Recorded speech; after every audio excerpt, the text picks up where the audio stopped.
an anarcho-syndicalist commune. We take it in turns to act as a sort of executive officer for the week. Yes. But all the decisions of that officer have to be ratified at a special bi-weekly meeting. Yes, I see. By a civil majority in the case of purely internal affairs. Be quiet. But by a 2/3 majority in the case of more Be quiet. I order you to be quiet. Look, you stupid bastard, you've got no arms left. Yes, I have. Look. Just a flesh wound. I don't believe I've seen such a display of courage, skill, nerve, grace, stupidity. I'll do you for that. Oh, what? Come here. What are you going to do, bleed on me? I'm invincible. You're a loony. The Black Knight always triumphs. Welcome one, welcome all, and it is that time for Roundtable Live here at Revolution Radio, freedomslips.com. Be rolling on till 4 a.m. in the morning Eastern Time. New ideas, different hosts every night, different subjects every night. You never know what's going to happen right here at the Roundtable Live. King Arthur has nothing on us. We're going round and round.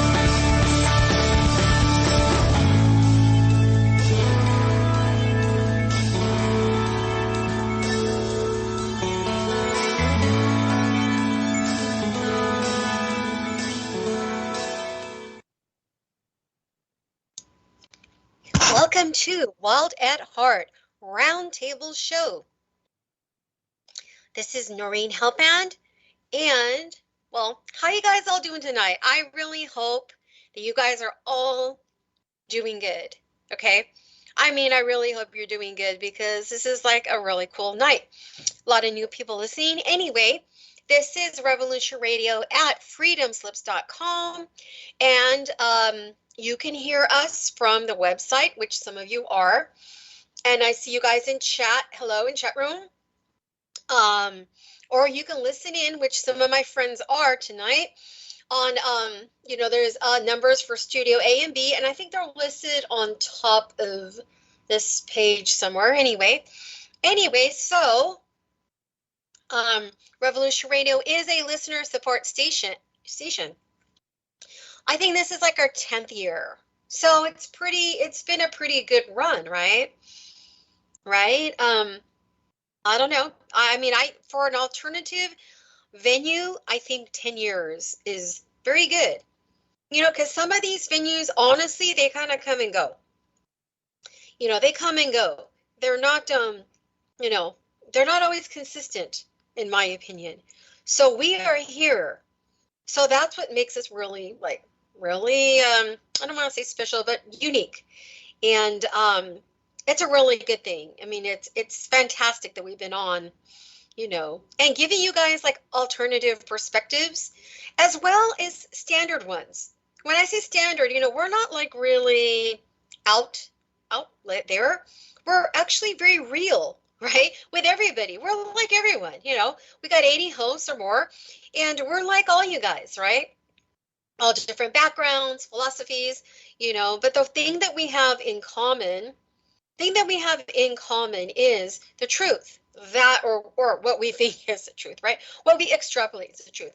So hit the site support button, and you can donate money, and that's how you can keep this information machine going. You can become a Patreon. You can buy things from the Zazzle store. You can donate money through snail mail if you so wish. Just write out a check or money order to Revolution Radio and scroll down to the bottom of the website. You will see the name of a staff member, Terry Ackerman, and her address is there. Just mail it to her. So there's many ways to keep this information going. So anyway, I'm doing a sound check. How is everything going with the sound? I think it's going okay. I have a listener who, he's listened to this show before, and I'm giving him a shout out.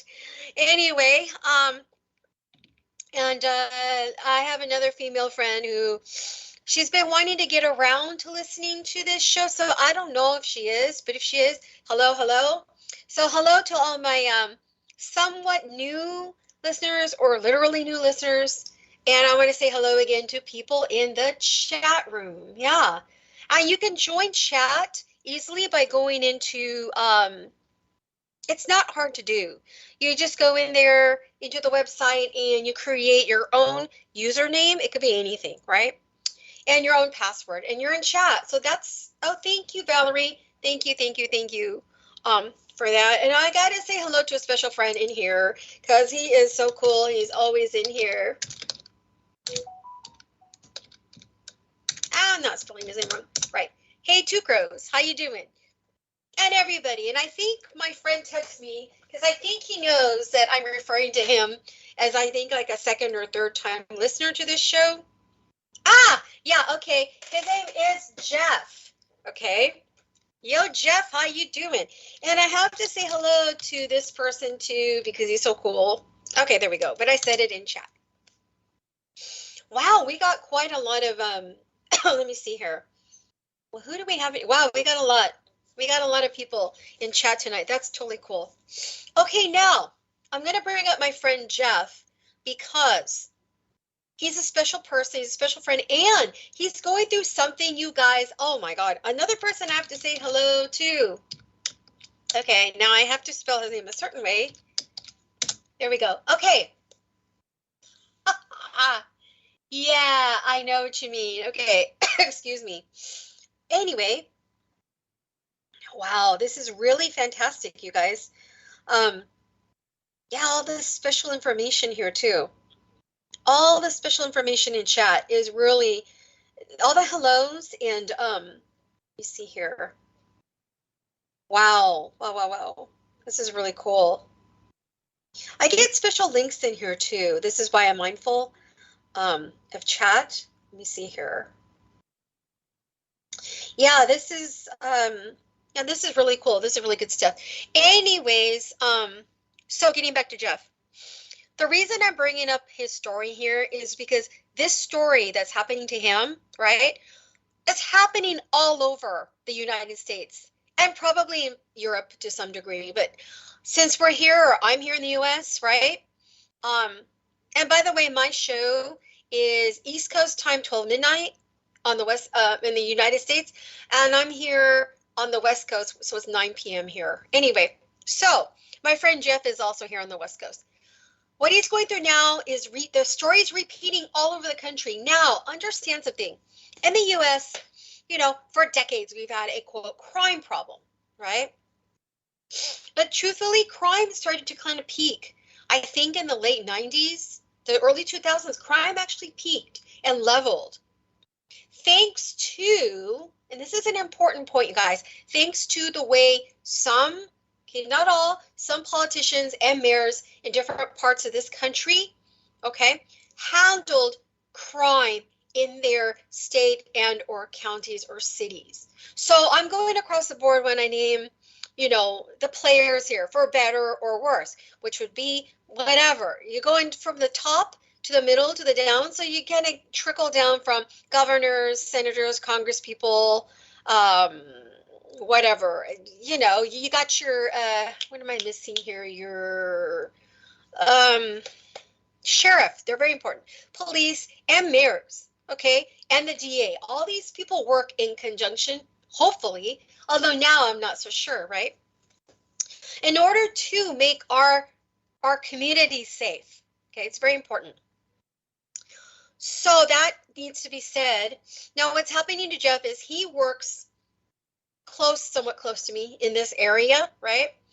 At a convenience store, okay? Anyway, you guys can imagine what convenience stores are like. You know, this is not a put down to them. You guys know that, you know, people go in, they get gas oftentimes, or, I mean, 7-Eleven's generally not, but all the other ones, okay, you could get gasoline, you could go in and get your coffee or a snack or whatever, even other things that you might need, right? Like, they sell all kinds of things. But anyway, so we know that's the positive side. And you can make friends with, you know, either the employees, and the employees can make friends with the clientele. It's a common thing, okay? It's common, no different from any other kind of business. However, I think a convenience store slightly has a potential danger to it, right? And I think you guys know why. Is because they're usually open 24 hours to you know, within their certain circumstance, right? And so also the nature of a convenience store. You get all kinds of people, mostly probably normal quote people, but you get your vagrants, your homeless, your criminal element. Okay. So what Jeff went through was, I'm not going to say that it's unusual, but sadly, somewhat common within this convenience store world. He had a homeless man, and this individual, I will call him Jose. Okay. So Jose would come into this store, and people knew him to be a quote homeless, okay, person. Homeless, there's all kinds of homeless. I don't want to get into that. We know that they're legitimately homeless. There's people on drugs, there's criminal element within them. This person probably most likely, I don't know, probably maybe across the board kind of person, like all kinds of, he represents a lot of things, right? But generally speaking, probably more the criminal element type of homeless. So Jose would come into Jeff's, well, not, Jeff doesn't own the place, but into the store, and Jeff working there. And, I don't know how well Jeff knew him before this incident happened, but recently, this past week, Jose took some kind of, I don't know if it was a crowbar or some kind of object, and busted out Jeff's window in his car. His car was parked somewhere on the premise, right? Right around the convenience store. So now Jeff has to park his car in a more specific area that's slightly more protected, I think near cameras or maybe in a different area, because this is like a general parking lot. So the windows got busted, and Jose did it. And it was on camera, and I don't know if there was other witnesses, but nevertheless, Jeff's manager had to pay for the damage, because there you go. You have an employee with a busted window from a vagrant clientele / homeless person. So that's not the end of the story. There's a lot of difficulty, and this has to do with police matters, as we know, as you guys hear about all these stories about police not being able to do much about the homeless problem. Homeless problem is complex. We know this, okay? Again, it's very complicated.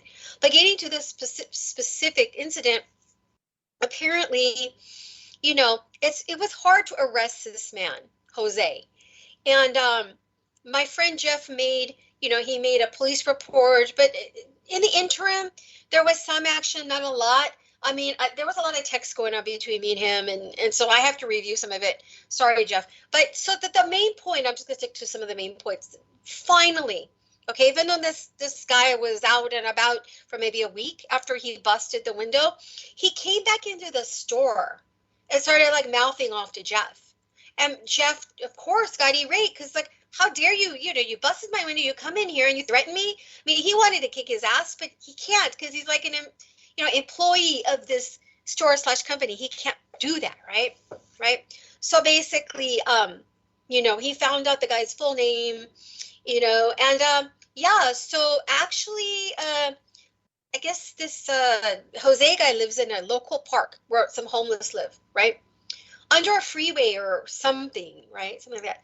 Tunnel or freeway or something. Okay, freeway bridge, park. So he did get arrested, but guess what? The police had to release him from jail. Why? Because he had scabies. Yeah. So, this is a saga that I don't think it's ending, obviously, right? Okay. It's not ending, but the problem is I'm just saying that, I'm trying to review some of this text here. Well, I'm sorry, not Doug, but Jeff, if I missed on anything important, let me know. But yeah, there was a citizen's complaint. He did get arrested. It was kind of a strange thing, but anyway, the point is they had to release him. Yeah, they had to release him because of the scabies. That's really, yeah. So he's glad he didn't touch him. Yeah. So anyway, the point is that, here we go. We don't know what's going to happen. Now that Jose is let loose and on the street with his scabies and all, who knows what's going to happen. Hope he does not come back into Jeff's store. That's all we can hope for. So here's another added problem. If it, in my opinion, if there wasn't so many homeless, okay, even if this guy has scabies, right? Even if that's true, the police would know how to deal with the incident. They would probably give him medical attention and then put him back into jail. Yeah, under quote normal circumstances. But because, we have this complicated, weird system, yeah, person has scabies, what do? Release them back out on the street. I think they should give him medical attention, whatever, and put him back in jail. And I think you guys 20, 30 years ago, that would have happened. I'm guessing. I'm really not an expert on police matters or criminal matters, but I'm guessing they would have maybe dealt with it a little bit differently. Now it's just like they're kind of like, I don't know, constricted or told what to do, and they can't, the police can only do so much. So whatever, okay? Some of you in chat might be able to tell me if that's something they would have done in the past, or is this something that they're doing because it's just expedient? Nick is on with me. Hi, Nick. What do you think?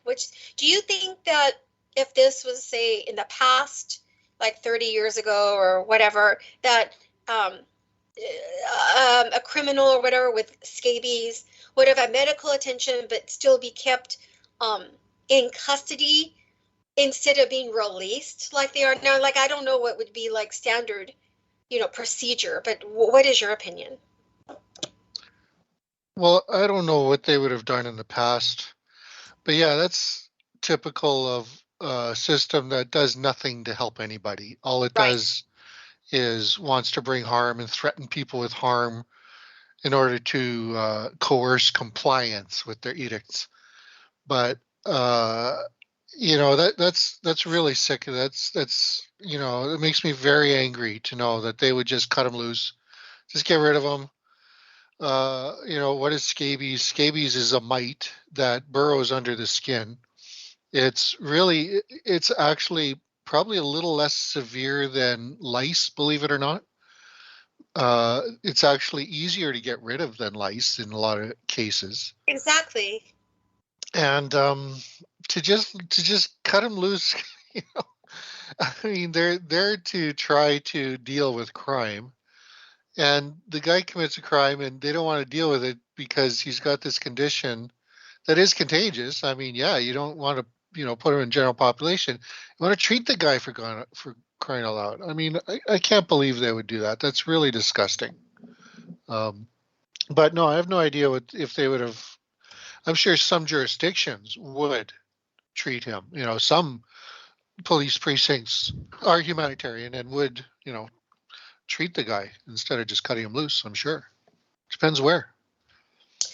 Exactly. And see, this police department in the area where this is here in Orange County, I don't think they're overtly busy. Like comparing it to LA City Police would be much more busy, right, than the police department that I am addressing here where this incident happened, okay? So this makes me wonder why, even in a less busier, right, station or area for the police, that they would still just release somebody. Now, understand, he may have gone to county jail, which is a little bit different, right? I don't know the details on that, but they released him. Exactly, right? So, So why did the guy attack the guy's window in the first place? Because he's a crazy homeless person. That's all we know. Yeah. He just randomly picked his car to smash? Well, yeah, because this person goes into that store occasionally, I think, and whatever, how crazy people, right, their reasoning isn't there, and so he got mad at my friend or other people that work there or whatever and just busted his window. Yeah, because he's crazy. Well, you'd think that he might have had a reason to pick that car to smash the window. I don't know if because there can be times when they're misbehaving or trying to steal. You got to kick them out. What else can you do? That's your job. Somebody's trying to shoplift. You don't kick them out. You'll be in trouble or lose your job. So I guess maybe that's why. That's most likely reason. Yeah, I don't. Honestly, I just think this guy was crazy. Honestly, it's just like the way the whole thing was described. This is just, because some homeless people are literally crazy. Okay, they don't have a logical reason why they do what they do. Okay, so that's what I think happened in this case. And but the larger context of this is how society, or government or police, right, is addressing the whole issue. Homeless problems are huge in, parts of the US. I don't know about where you're at in Canada. How is it? You know, I get very angry. I live in one of the poorest neighborhoods in the city, and when I walk down the street, there are young people who are just so grizzled and just already beaten up by life, and it frustrates me because it doesn't have like, why is this happening? Why are we letting this happen? And so it seems to me that I, I I think what I have is uh, what a lot of people lack is empathy. That when I see this, my my instinct is to do something to change it. And if we all had that instinct, it would change. Like this kind of thing just doesn't exist in my world. It doesn't make sense. And why should something that doesn't make sense be tolerated? And um, so I don't know if it's so much a homeless problem as it is just people without hope. And the only thing that gives them some kind of relief and even enjoyment in life is to get high on something. And I mean, there's just nowhere to go. I mean, I don't know how you felt when you were growing up, but for me, the school scene was horrible, and the school scene was just preparation for the work scene. So it's going to be more horrible all my life. I mean, what is that to look forward to? All it is we're plugged into a machine. We're just supposed to be cogs in a profit machine that we don't see the profit. All we see is a barely able to survive. Well, all of the wealth we generate, and we do generate huge amounts of wealth, but it all gets just sucked away. And this is the result is, I walk down the street and all these, there was just a few days ago, there was a very young native guy, and he, he just looks at me and he muttered something, and then he says, every day, and I said, yeah, I know it's hard. And the guy had I forget what he had with him. One thing he had was a 12 pack of orange juice, half-liter orange juice, and he offered me one. And like he's carrying this pack of orange juice just in front of him with his two hands, and I would have refused except that it lightened his load, you know. So I accepted graciously, and he went on his way. I offered him some empty beer cans I have, and he refused. He didn't want that. There was a guy reminds me of him. I'm sure it was a different guy, but also a very young native, grizzled looking native guy who asked me to help him fix his flat tire for his bike. So I did, and he offered me some of his empty cans in payment. I mean, like, these people. I mean, they're kind, they're loving, they're thoughtful, they're sweet.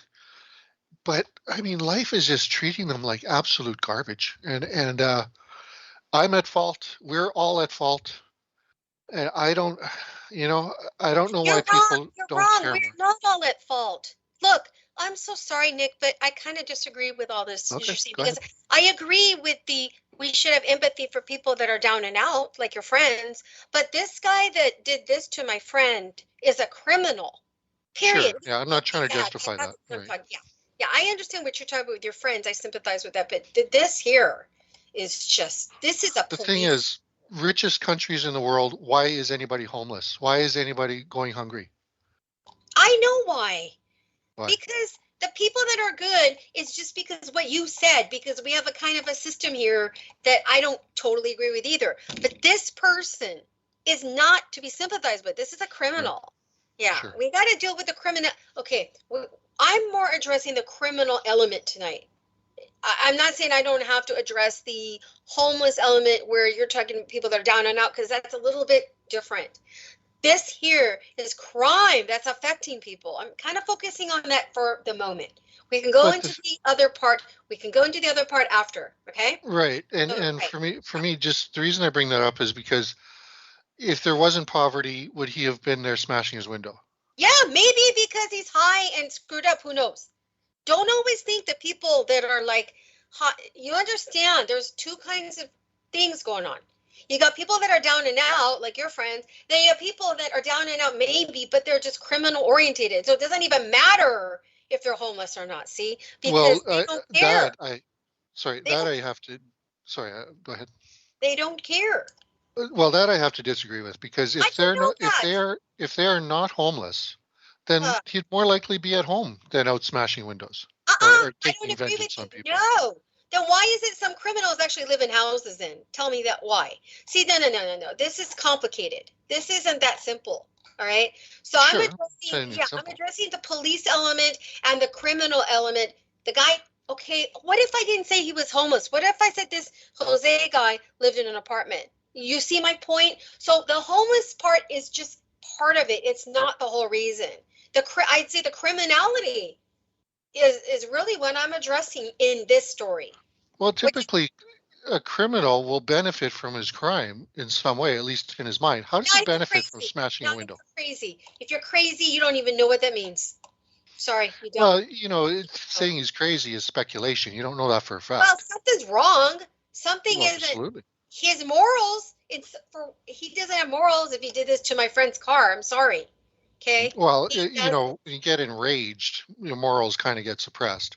I don't care. I'm not giving that guy a pass for doing what he did, because we can't excuse crime. No, I understand. But you can find. I am addressing. I shouldn't even have brought up the word homeless, but I had to because it was in lieu of the story. I could have said a criminal went and busted my friend's window and got away with it because technically it's scabies and they had to release him out of jail. So we're talking about the crime element. The homeless is sort of adjacently, somewhat whatever, not connected, yes and no.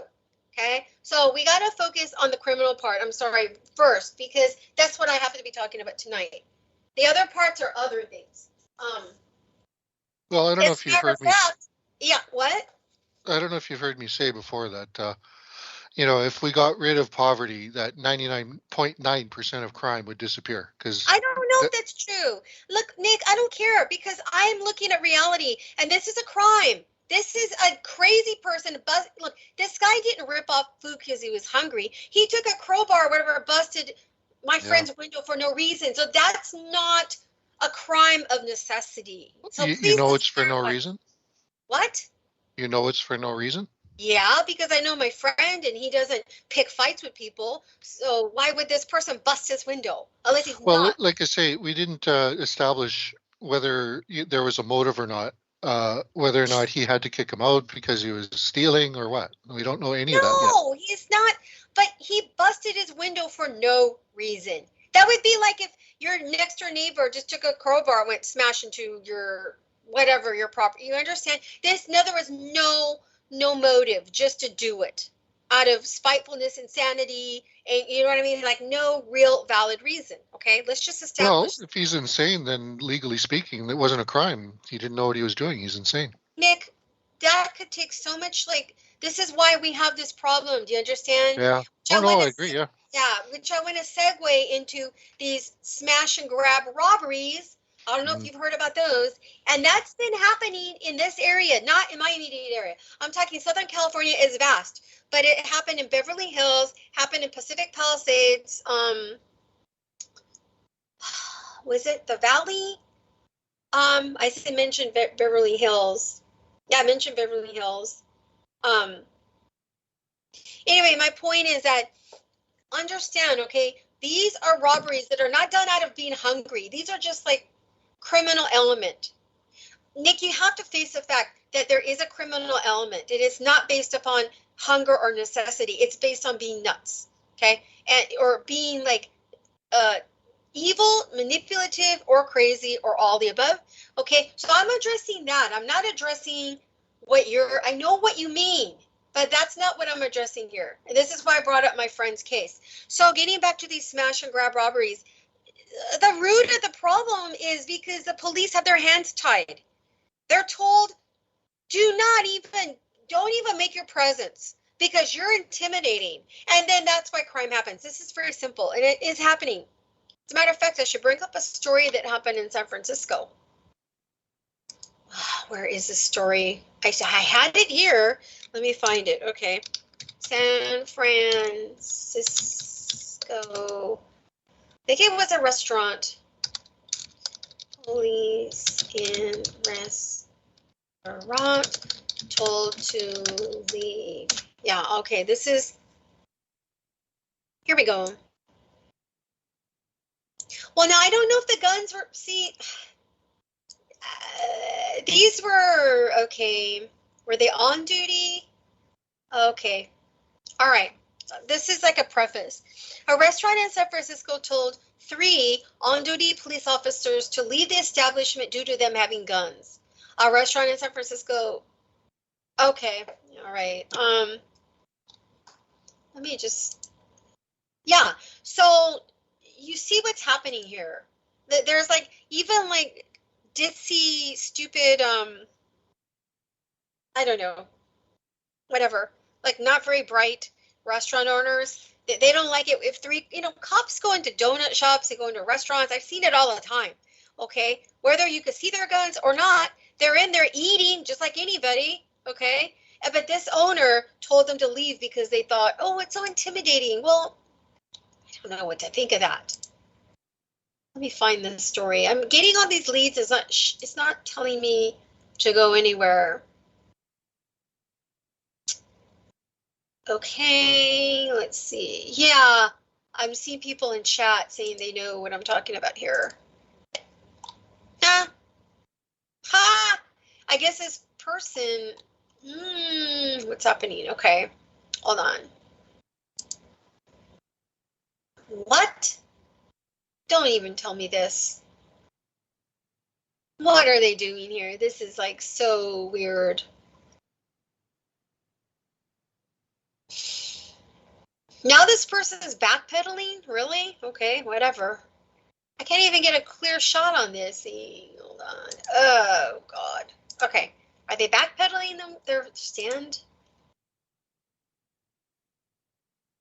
Maybe they are. Let's see.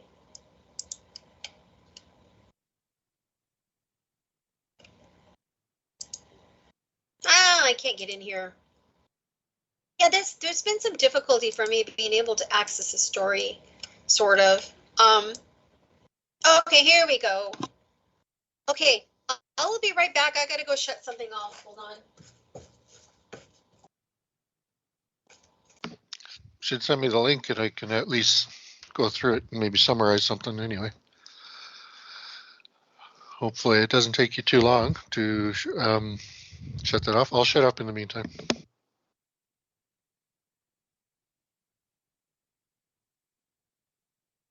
But yeah, seriously, I mean, if you get rid of poverty, most people are going to be too busy enjoying their lives to bother messing around with other people's lives.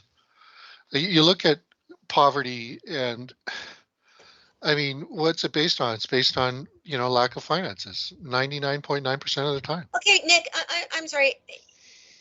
I'm just feeling good here. I'm not talking about, thank you for holding court while I was gone. I'm really, I know you like to talk about that element, but I'm not talking about that element. This is a police matter, these kind of crimes. It's not about our lack of compassion. This has to do with criminals. They may or may not happen to be homeless, okay? Understand that. So the homeless part with my friend's story was just a factor. It's not the main issue, okay? Honestly. And with these kind of things that you hear that have to do with vandalism, theft, violence, they're not about that. This is criminality, okay? Please understand the distinction, right? There is a difference. It may not be directly related, but that doesn't mean that if there wasn't poverty, it wouldn't, most of the time it wouldn't happen. I disagree, because there's always crazy people. There's always... We'll never know, because I guess we'll never get rid of poverty, despite the fact we could tomorrow. Wait a minute. Excuse me. Some of the wealthiest people could be the most meanest, cruelest biggest criminals in the Even world. even So organized what's crime the matter? and crimes by the wealthy wouldn't pay off if everybody was self-sufficient. There would be no There point are to even people. organized crime. No, there are people that enjoy this stuff for the heck of it. You know this. And in a empowered population, they wouldn't get away with it because Okay, people would be able to okay, defend Nick, you're themselves. talking about life in a very. Oh my God, I'm not talking about what the human being is possible can. I'm talking about the problems that we're dealing with now, which is you have to Right. start with the criminal. The criminal itself. You forget. What about murder and And rape? Those. and What about well, murder? again, Okay. in a lack of poverty sense, I'm not saying crime would disappear entirely, but 99.9% would disappear. So you think murder and rape would disappear? You gotta be kidding me. Well, No, yeah, because no, no, life would no, be completely different, and no. people wouldn't be You're so talking grizzled. about really like way out there ideal stuff because if somebody murders people or they rape people, they're not all poor people. I'm sorry, they're not.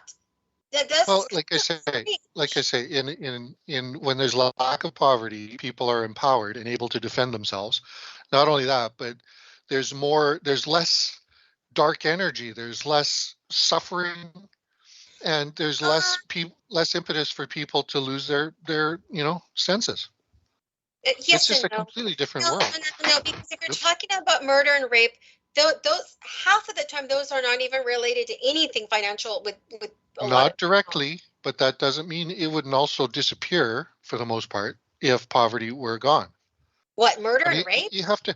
I mean, I've thought about this kind of stuff all my life, and I'm not the only one who's saying this. By the way, there are other, very deep researchers who agree that 99% of crime disappears when poverty disappears. I don't honestly, Nick, I think most people would not agree with you because murder and rape are not necessarily financially.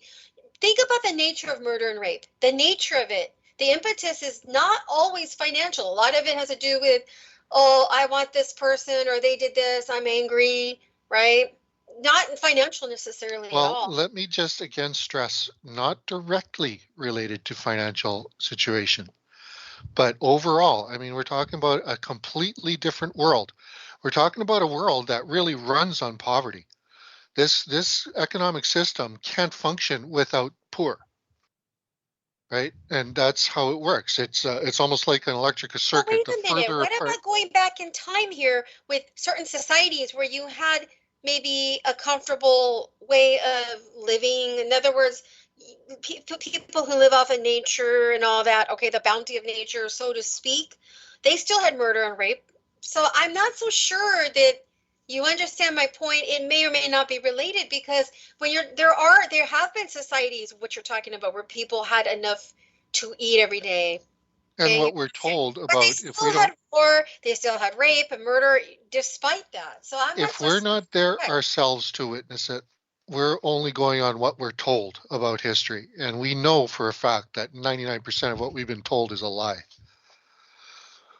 There have been times of great prosperity, some researchers say, in ancient Rome, and some say the Byzantine Empire was one of the freest, one of the happiest.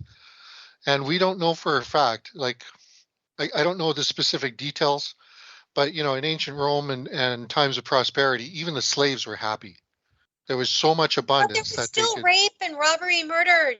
Nick, it's still human We nature. don't know that, Until Noreen. We what do you weren't mean you there. don't? Because it's human nature. I'm sorry. It is human Oh, nature. come on. You gonna It go is. there? Gonna say it's our nature to I think aggress on each other? 90% of people would agree with this. Yes, I do. There's no way we would have survived like the Stone Age if we weren't really good at cooperating. We would have annihilated each other if we were like that. I think We human don't know human nature. nature any more than we know consciousness. I think human nature is too complex in the lieu of history to be able to say, oh, it's definitely this or that. No, Well, because exactly. but there are societies that have plenty, but they still have rape, robbery, murder, and all that because that's What the human societies are you being. referring to? I think there have been tribes and people living in different, and maybe they exist even now in small areas, but we've always had people that were able to live peacefully. Peacefully, when I say that, meaning like they were able to uh, get their livelihood or their food from nature. They were also able to maybe even like you said, have peaceful relations with others, but that still doesn't mean that there isn't rape, robbery, and murder. That's Well, I'll tell you what, going you know, on. there have been times of prosperity, but only localized, right? It's not like worldwide there was abundance until recently.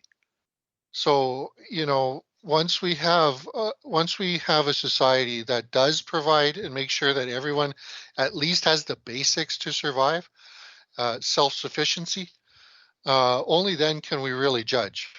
But there has And been that, and people still committed crimes. when It's has just there the way been it that? is. Nick, ask. When has there been abundance worldwide? No. I think what you're talking about is your human nature. What I'm saying, there are some people, despite having good environments, like what we're talking about, will still do this. That's just how. They're still in a world where only certain people, only certain classes have abundance. We've never seen a world where everyone had abundance. So we can't really judge, and we're none of us are qualified to declare what human nature is. Are you sure? Yes, I'm absolutely certain of I that. think human nature is broad. That's my whole point. Exactly. So how can you say it's this or that since it's so broad? Because I think that even if you logically think about people living in peaceful environments, maybe most people would be peaceful, but you're always going to have a minority of people. That's just the way it is. That do And these. you also have a media that poisons their Yeah, mind back with hundreds of disgusting. years. Like, I'm going back hundreds of years with this, okay? We're going Well, way back, centuries plus now. There are always going to be some of these kinds of people in a society, no matter how peaceful it is. That's just the way it is. Well, again, we can't really judge because even though we could have abundance for everyone today, we still don't. So we don't know until we experience, until we create a world, which we could, as I said, tomorrow, if we had any courage and if we had some empathy, quit feeding this slave grid. You're talking disconnect about from it. modern. I'm going back centuries when there were maybe some peaceful societies that were able to live off the land and cooperate with each other. And you and I weren't there, so we can't say No, but firsthand what I happened. think that they would still have some of this. I'm just saying, I'm not sure to what degree, okay? But You know what you had? Wait You a had minute, because there are some people that are born into a circumstance, no matter even if it's a peaceful one, they are not peaceful. There are some cases that happen like that Well, throughout the centuries. if any of what we learn of history is true, what you had was some, areas where there was cooperation, there was production capacity, they had abundance. The aggression they faced was from areas that did not have this and did not have the skills. They would be invaded. That was what the problem was. So if there was abundance for everybody, there would be no reason, there would be no gain by invading other people who had abundance because you already have abundance. Well, I would generally agree with you. Generally. Okay, but what I'm trying to say here, and I want to end this topic soon. Okay. Because it's just getting to be too much. Okay, generally you're right. Good ground here. Go ahead. It's getting to be. Generally, you're correct about general gist of this. But the problem is this. Even in these pockets of peacefulness here and there or whatever, going back whenever and all this, you always have some people, the minority of people that are not peaceful, no matter what peacefulness they were born into. Okay, so that's where, and then you have the invaders, like you said. So there is always things going on. You can never really, you understand what I mean? Think of it this way. You can have a family where the parents are very loving and they have 5 children. And 4 of the kids are all loving. And they're in neighborhoods where they get along. But the one child out of the 5 is just a total evil bastard or whatever. I'm just telling you, this is just the way humans are, no matter what. Now, let me reiterate what I said before. When you have a society of well-balanced people, and maybe you have a free market where people can use their talents and skills to contribute to that society. In other words, work isn't work, it's more pleasure. Then you have an empowered people who aren't vulnerable like they are now. Even today, even the well-off are vulnerable. They think, economy collapses, they could lose everything they have tomorrow. Everybody's in fear. And that's what causes the anxiety that causes people to snap. Now, I'm almost finished here. If you have a society where families are happy and all this, but you got one child who's somehow just got this evil thing in them. They Yeah. can't do anything because you have an empowered population that can No, defend that one themselves against person that. will do a lot of damage because that's just how it is. We've heard How stories it like is today, but we can't compare today with what would be thinking if we today. had. No, I think it's always kind of been like that with Well, people. because we've never had a global system of abundance where everyone is free to do Okay, what they want instead of what the system wants. we're going into the minority of people that you can always find them in every sector in the world throughout history, okay, that are like this. So I want to move on from that. What I was talking about really was the crime problem we now have, which is not just about just, oh, let's feel sorry. It's a little bit different. I know what you mean, but this is different. But I don't even want to talk about that anymore. I'm done. Okay, because my friend, he went to bed, but I think I gave him, I gave him a floor through my narrative. So I want to get back to what's going on with the jab, and they're really trying to push this on kids now. The TV is on in this house all the time, even though I don't really watch it, but every 10 minutes, it's children 5 years and up now are able to get the jab. It's just never ending. So I'm really wondering now, what percentage of parents, seriously, like what percentage of parents would be willing to put their children through getting the job? I really don't know what that is. I don't think it's super high though, right? But I do believe that there's a certain percentage, and I'm gonna take a guess. I'm gonna guess maybe about maybe 20 to 25% of parents are willing to put their small children under the job. Okay. But I think a good maybe 40% are like hesitant or no. That's what I think. So I think as far as kids go, no matter, even the schools are threatening, well, you can't go back to school if the kids have to be jabbed before they go to school. I think many parents are saying no to that, thankfully. Okay. Well, you can't travel internationally unless you get the jab, and your kids, they can't go to school unless you get the jab. Yeah, I think half the people out there are really fed up. I mean, really fed up. Let me see here. I have a friend that's listening. I think she's listening. She's very ill, by the way, because she took the jab back in August. She was already unhealthy before she got the jab, and then getting the jab made all her illnesses worse. So tonight I spoke with her briefly, and I said, yeah, we're going to pray about this, because she's just, it's, wow. Yeah. So another warning to anybody who's okay with this, it's not okay. On the medical system, she got this because her doctor really insisted for her to get it.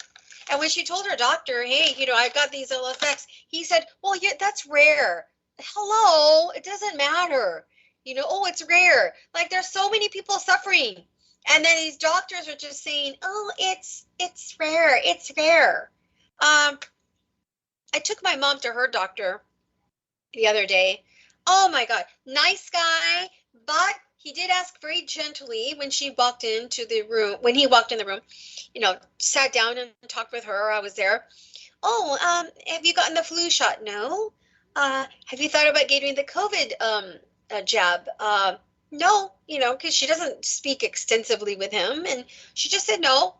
And he goes, oh, you sure it'll be good? She's like, no. And he goes, okay, I understand. So he let it go. Okay. But here's another thing that he did. Oh my goodness. I can't believe, well, I can. How can these doctors not know anything? This is the whole thing. He's a very, he's a good guy, but he's just misled, very misled. And he basically, the nurse took her blood pressure only one time using a machine, not manually, which I asked, could you do it manually? No, they just kind of ignored me. She said, oh, it's high. The top number was high. Well, yeah, when you walk into a doctor's office, maybe after the third time you get it, it should go down. That's usually the general idea here, right? Because when people walk into a doctor's office, they're fluttered, it might be high. Then after 15 minutes or so, usually, not always, the blood pressure numbers will go down. Well, they did not take a second or third, what do you call it, try at her blood pressure. They just took down that first number. Oh, it's high. So he walked in and he prescribes her a secondary blood pressure. And I even asked him, I looked at him, I go, well, it's always high when people walk into an office. Can you take it again? He didn't take it again. The nurse didn't take it again. As nice as he is, I wanted to strangle him. Okay.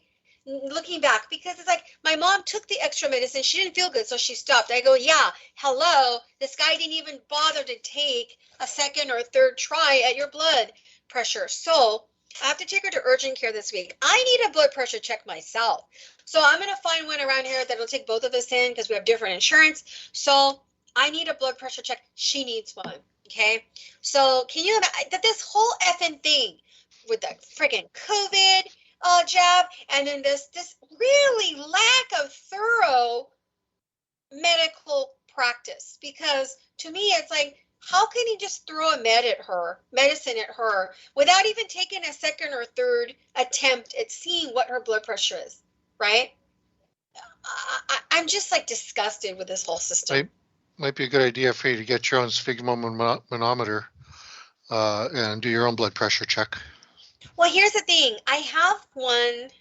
Oh, no, you know what? Well, I have one of those electrical ones. I need to get the whole setup. I have the stethoscope, but I need to get the actual. Yeah, I think I'm going to go to medical supply and get one and learn how to use it, because this is just getting to be ridiculous. If you ever do strangle that doctor, make sure your mom gets video of it. I'd love to see that. Oh, God, that's the weird thing about this whole thing. I mean, honestly, he's not even that kind of guy that you would even want to strangle. He really isn't. Right. But just the fact that he just wouldn't do what you request because he doesn't feel it's necessary is the impression, right? Yeah, they sound like they were very dismissive, not listening to you at all. That's really sad, but not surprising. Yeah, and he said, "Oh, you sure you don't want the COVID jab? It'll be good." Oh, yeah, you'll it'll be like a circus. You'll have fun. Yeah. A circus? I know, huh? I agree. What will be? Yeah, go ahead. No, I'm not. Go ahead. Circus. What will be so good about it is what I want to know. I don't know. I think they're under the impression that I don't know. I think I guess they're under the impression that you're a leper if you don't get it. Mm-hmm. And that's really what parents are being drawn in. They're being told, oh, it's perfectly safe and it'll protect you and it'll stop the spread, which it does none of those things. I mean, they tell you it doesn't stop the spread, but get the jab to stop the spread, okay? My God. And people are just saying, oh, well, they said it doesn't stop the spread, but then they said it stops the spread. So I guess the last thing they said, it stops the spread. So we believe everything they say. It doesn't stop the spread, but it does stop the spread. Mm. And people are just buying in. It's amazing to me. I've heard, I guess New York, or was it one of the New England states, I think, is at 85% vaccinated. Sorry, wow. Yeah. Wow. That is high. Yeah, I'm wondering if it's that high here too. People walking down the street with masks, they got it. They were taken in.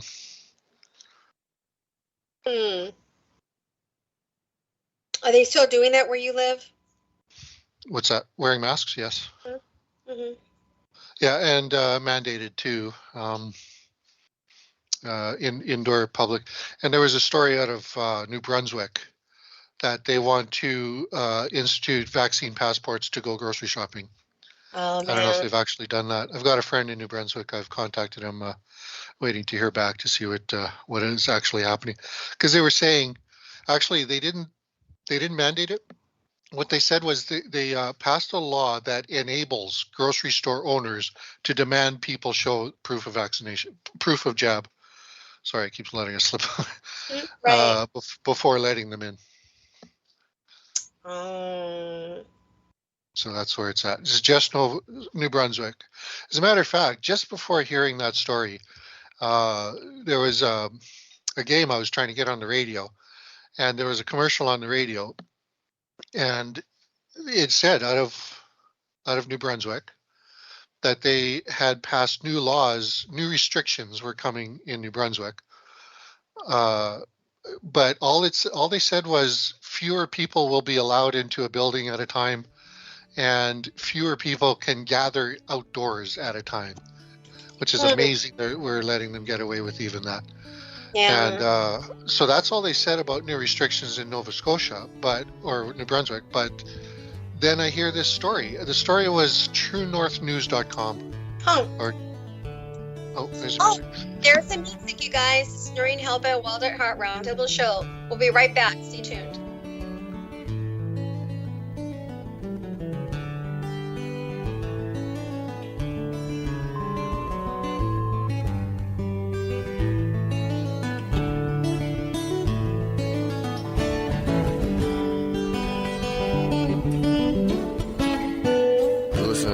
Radio at freedomslips.com, and we'll be right back after this message.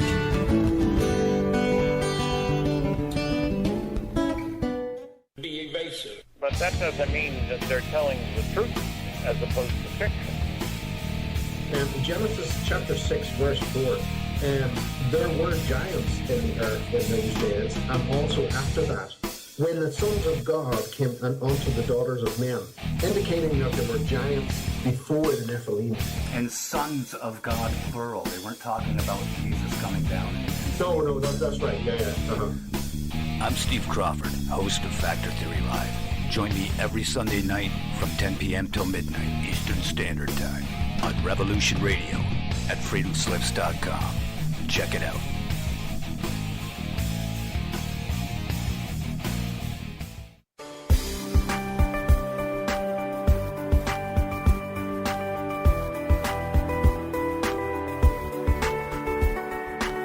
Transcending time and space, let us take you to the place inside your mind where thoughts divide and mysteries unwind.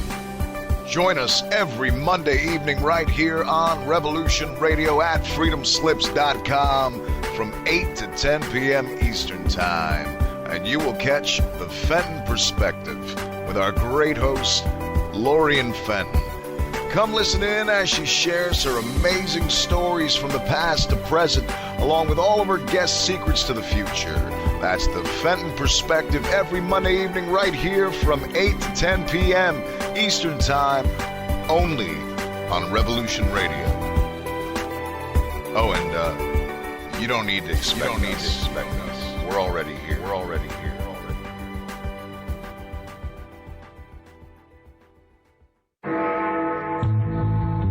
Galactic Interstellar Council on Revolution Radio Studio A, Fridays at 2 p.m. Eastern. Join us as we traverse the starseed paradigm, as expressed in the time-space continuum that we know as the divine expression of love and light. Integrating this conscious unity into the galactic paradigm. So welcome all, both terrestrial beings and galactic beings as one. So be it. You're listening to Revolution Radio.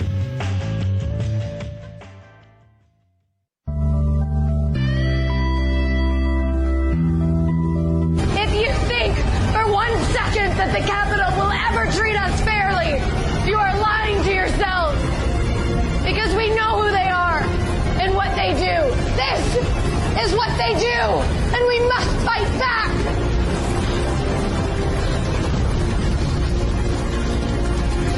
You can torture us and bomb us. Fire is catching. And if we burn, you burn with us. Good evening.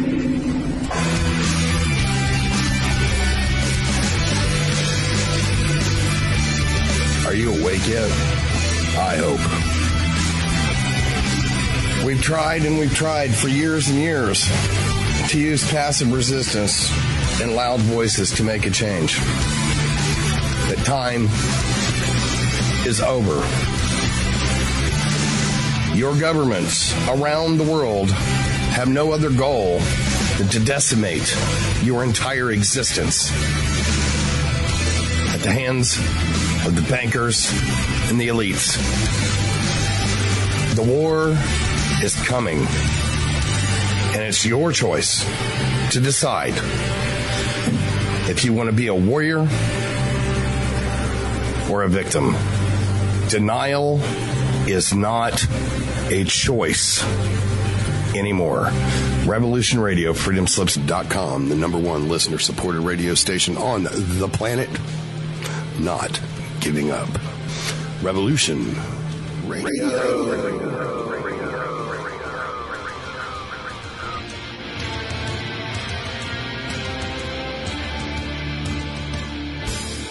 Welcome back to Noreen Helphand's Wild at Heart Roundtable show. There's a lot of interesting stuff in chat right now. Oh my God. I'm eating my, I have a fruit snack here. I'm sorry, I can't help it. I'm so I'm hungry for this thing. It's like, wow. I know eating on air is like bad, right? But then I never usually do it, but I'm reading chat in here. Some interesting stories here from people. Let me see. Yeah, somebody's talking about this person had to wear a mask in his car with his ex,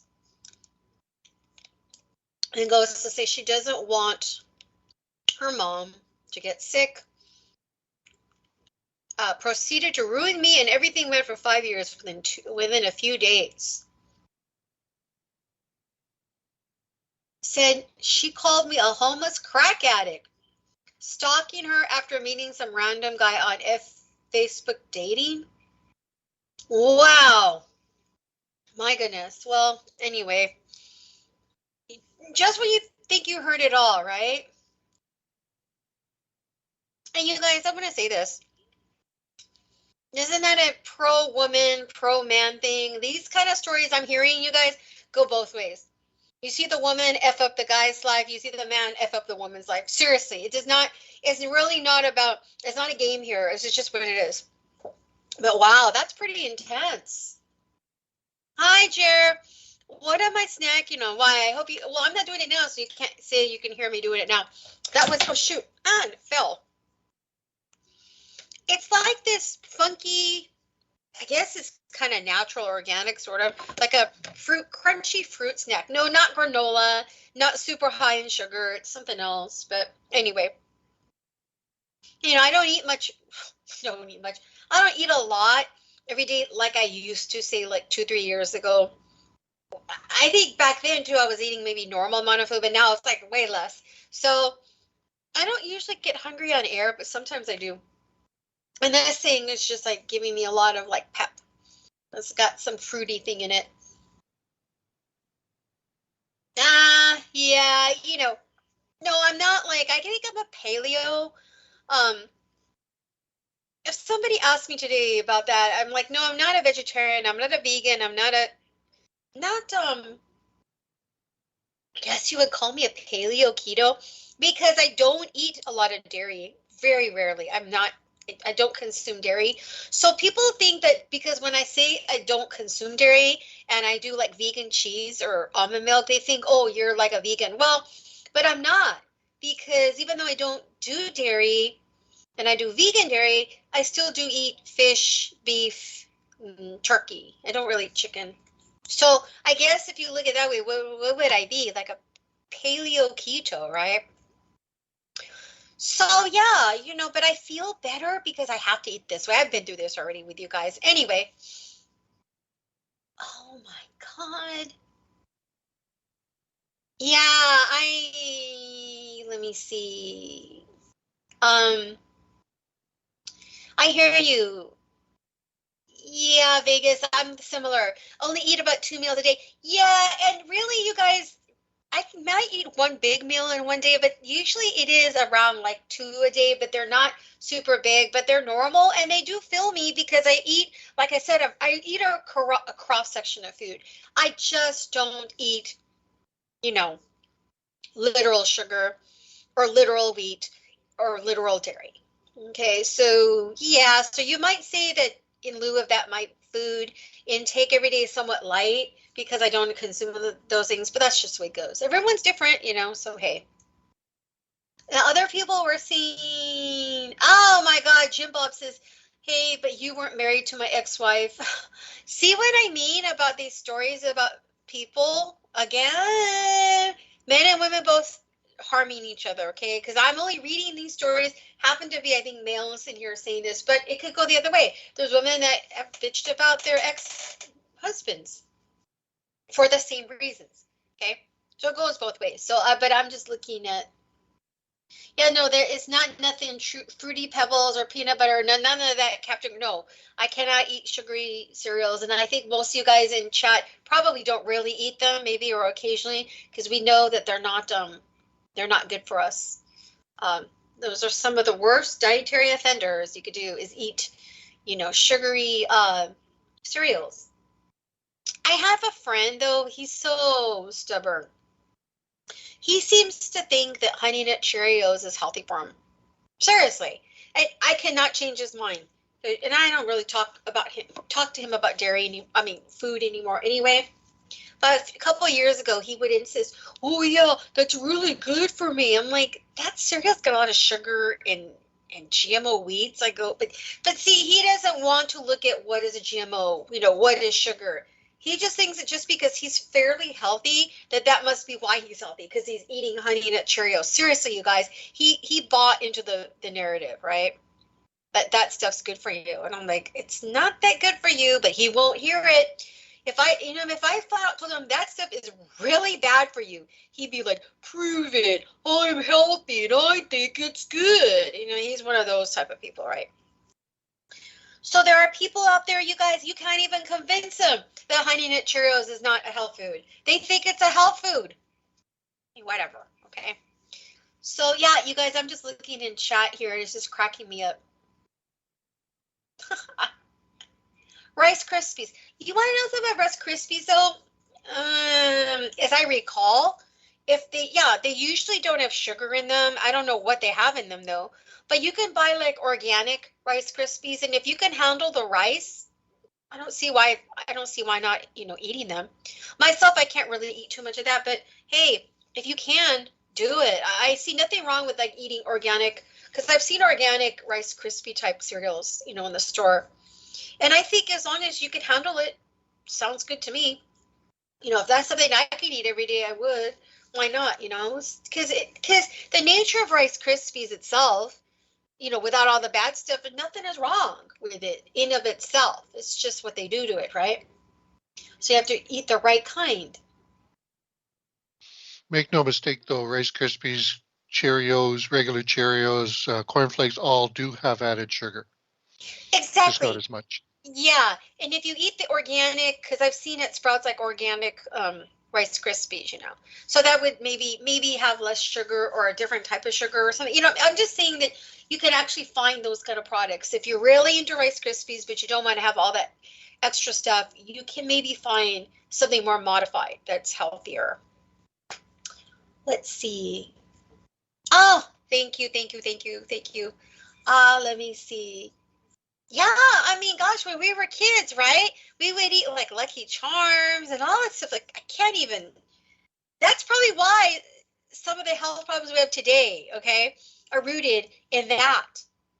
That's, geez, I think the people like my mom's generation, she happened to be from a foreign country, didn't have that. So maybe that's why she's okay, kind of, right? But I think that kind of put us on a bad start for, some of us, because as a result, we either have diabetes or we might have MS or we might have arthritis or cancer, all because of growing up eating that. Yeah, we got maybe once a month we'd get a box of honeycomb, alphabets, whatever, Cap'n Crunch. But yeah, usually we did have, there was always a big boxes of, we liked Rice Krispies and cornflakes. That was always in the cupboard. Just once in a while, you'd have that. So the Rice Krispies is probably the least offensive of them all, but it's ironically, right? Well, even back then, there was no such thing as GMO, so cornflakes was pretty good too. Yeah. I wonder though, it's kind of fuzzy as to when they actually, when the foods really started to become GMO. I'm going to guess around the 70s when they really began, right? Well, they didn't really take off. Yeah, I mean, that's when they were in the laboratory still back in the 70s.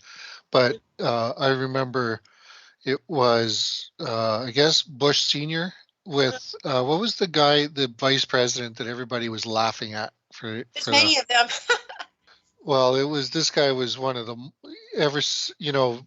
Besides Bush Jr., this guy was Is it Dan Quayle? He wasn't a Dan. vice. That's him. That's him. Oh, wow. Okay, and they were touring all the university laboratories and they were declaring that they were going to lift all restrictions on GMOs and there's no more government red tape. It's going to be GMO from now on. Is during that administration. So Dan Quayle, oh wow, he was part of the problem then, huh? Well, no, that's just, I remember him being part of the, one of the puppets being used to promulgate this. But it was, I think that was Bush Sr. And he was the one who was actually saying we're lifting all restrictions and free for all GMO now. Yeah. And you guys, it depends on each country. I think the U.S. is the least restrictions on GMOs, but there are some countries that either literally don't allow it or very lower levels, okay? It gets complicated. Really complicated. Seriously. I'm not kidding. You guys almost have to research each country individually if you really want to know the levels of GMO. Because we can't literally guess. We could guess generally. We can't guess to the T as to how much, because I hear what is it, David Black, right? Our friend who comes on my show sometimes, he says in Norway, this is what he says. Oh no, our food, it's probably a lot of GMOs out. I'm just going to have to take his word for it. I don't know if that's true, right? But there are some places that still don't allow much of it. But again, I think here's where the complicated problem is. Food supply, right? Is coming from all over the place to all over the place. So maybe that's where the overlap happens, right? You know what I mean? Because you have your local homegrown stuff, which may not have it. Even here in the U.S., which may not have GMO, situations. But everything is so overlapped as far as especially if you go online. Oh, I'm going to order this, and it's shipped from here, and it's going across the ocean, or no, it's coming across from here, right, or there, or another neighboring state, or so there's no unless you really know what's going on with every product, it's almost difficult to say, well, I know for sure that's a non-GMO product. Hard to say, huh? Anywhere.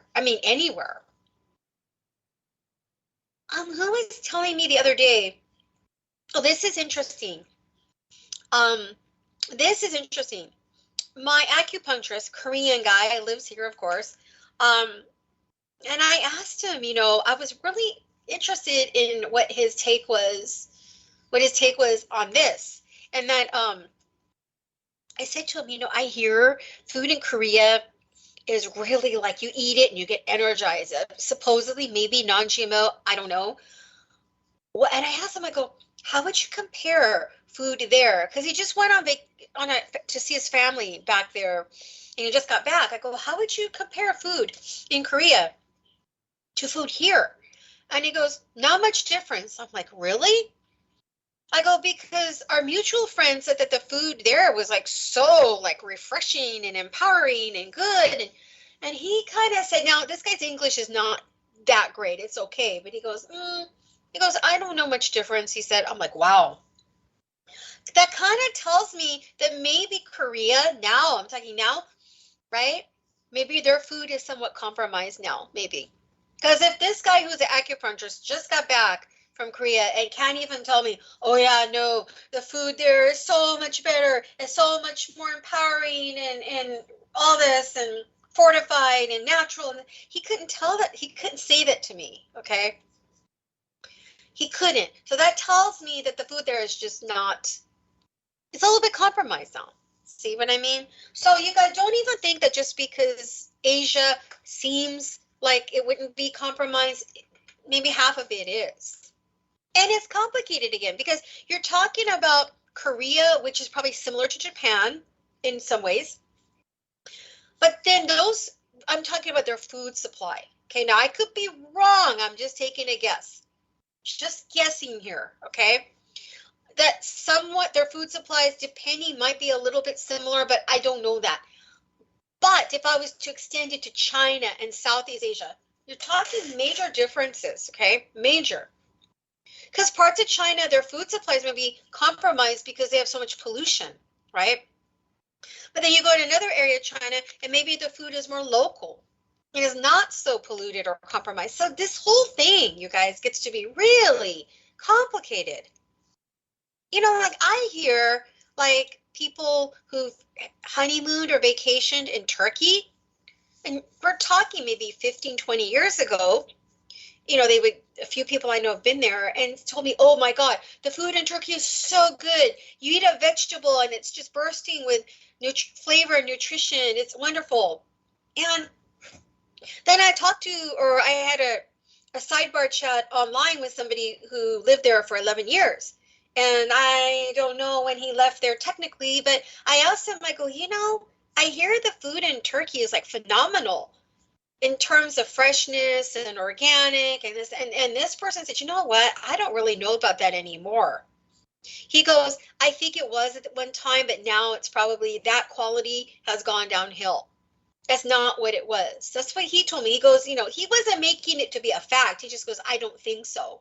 So this, you guys, is very important because when you hear people say like, wow, the food in Turkey, Korea, here, there, this country, that is phenomenal, you have to question it a little bit.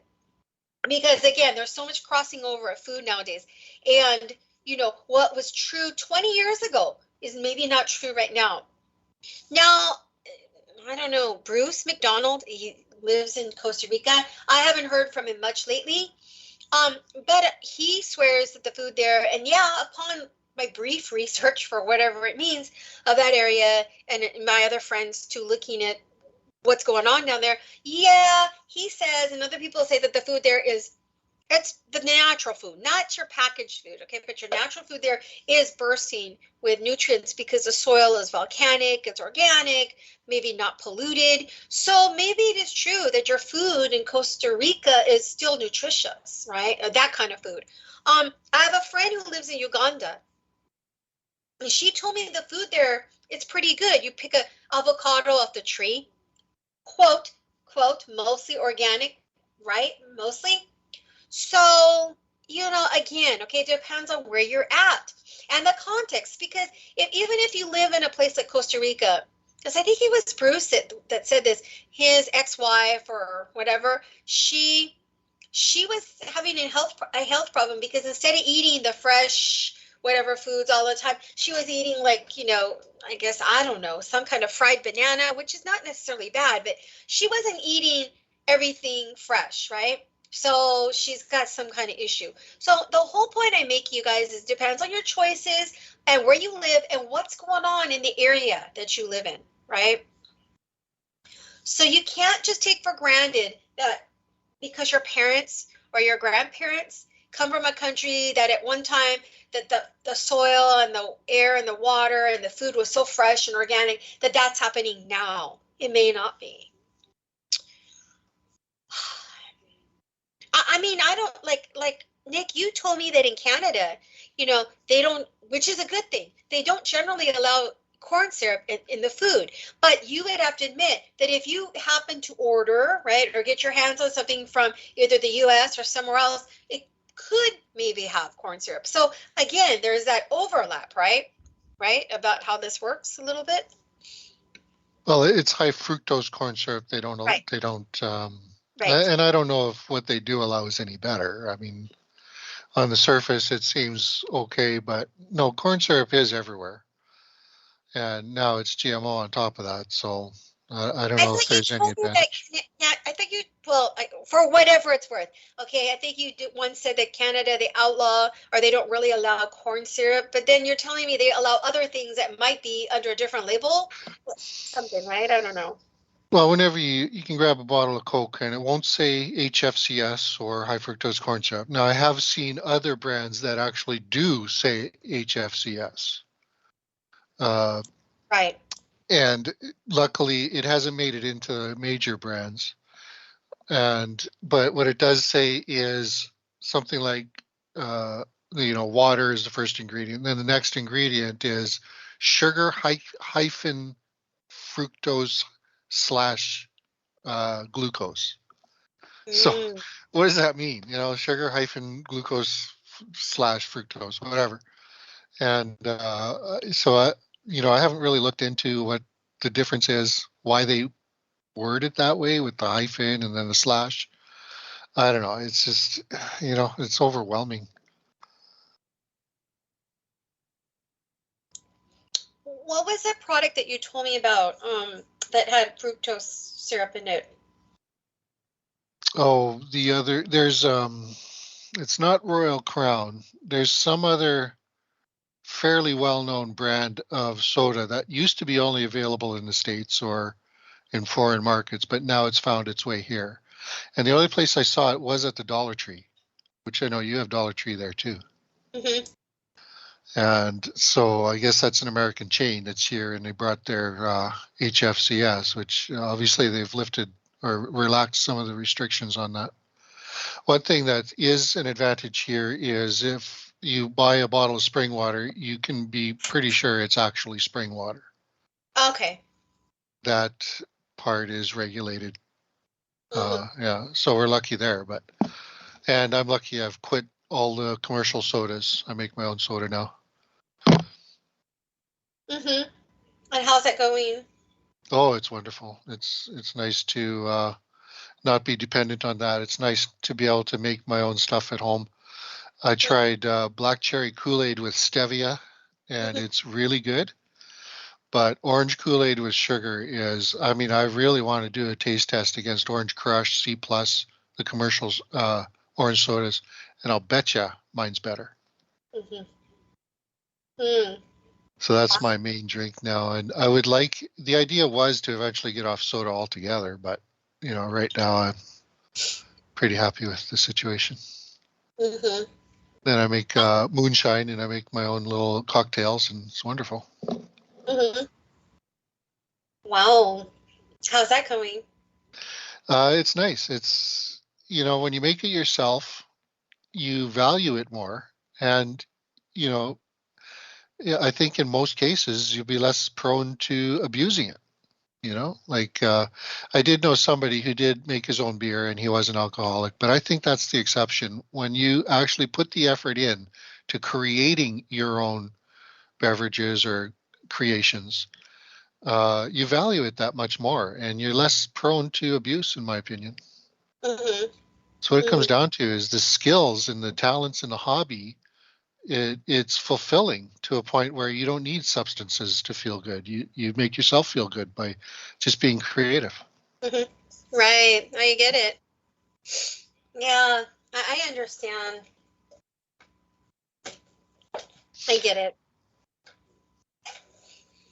But see, wouldn't it be funny if people can do the same with drugs? If you create your own meth in your own home, then maybe you're less like, no, just kidding. I've said for years now, a healthy mind makes itself high. Mm-hmm. Yeah. If you got a healthy mind, you don't need drugs to get high. You can just give yourself a buzz. And then there's natural ways to do it, like especially nowadays.